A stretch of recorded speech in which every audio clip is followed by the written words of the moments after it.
there are probably few things that I'm really passionate about.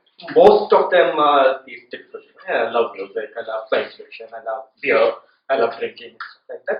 There's one other thing I have very strong opinions about, which is what constitutes Bangalore. And this happened a couple of weeks ago. I was meeting a bunch of friends, most of whom are North Indians, subset of which are TDCs. And there was this TDC is essentially typical Delhi. C stands for something that rhymes with fruit. We have kids here, so I will use good language. And that guy who's been in Bangalore now for 5 years says, I'm from Chandigarh. Chandigarh is such a brilliant city with so much history, there's so much heritage there. I went on 2 heritage walks in Bangalore, nothing. Then they took me to MTR, they took me to CTR, they gave some nice dosa and chutney, but Bangalore, there's no heritage at all. Dude, what are you talking about? Bangalore, Chandigarh was formed post-independence by one foreign architect who built some very pretty-looking buildings. Yes, they look good, they look grand, they look like they're going to be around for 500 more years, even if the people die out of bad weather or bad water or something like that. But and the worst part is everybody else in the table, none of whom were from Bangalore, were all from other cities. There's one Madras guy who pipes up saying that, yeah, Madras also, so many lovely buildings, heritage buildings. You walk on the beach, you'll see grand Indo-Saracenic architecture. Dude, there's a reason why Madras is celebrating its 376th anniversary in Bangalore. In 2017, celebrating its 480th anniversary. Even by founding date, we are like 105 years older than you. So, can you please shut this thing about this heritage not being there in Bangalore right now? And I asked them, so what do you know about Bangalore? I said, no, we went to this Bangalore Heritage Walk.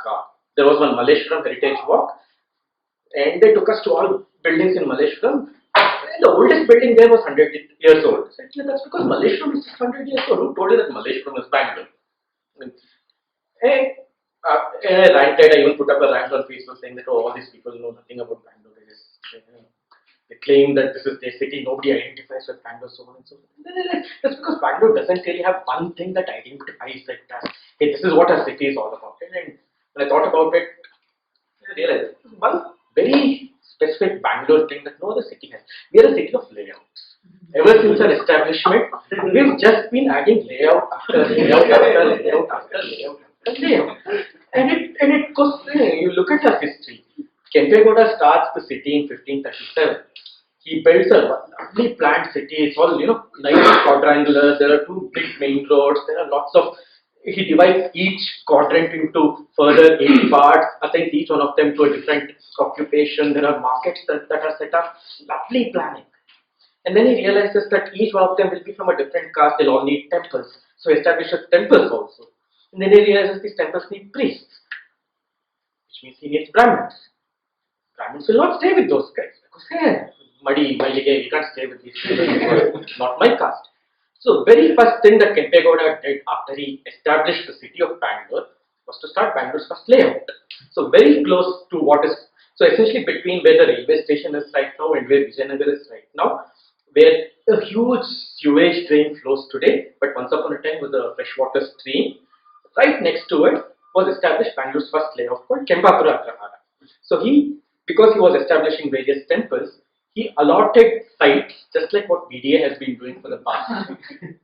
BDA actually started off in 1946 under a different name. 76 after Delhi Development Authority came into existence in 1975, Bangalore decided it was called CIDC. It was called Central something. It was a completely uninteresting name. So after Delhi decided that we'll have a DDA, Bangalore changed its planning authority's name to BDA. So since 76 we know it as BDA, but Bangalore, Jayanagar was established by BDA in 1948, Rajajinagar in 1949, Vijayanagar in 1953. All of these are just layouts. And what do they do after they establish these layouts? They allot sites to whoever they think is worthy of those sites.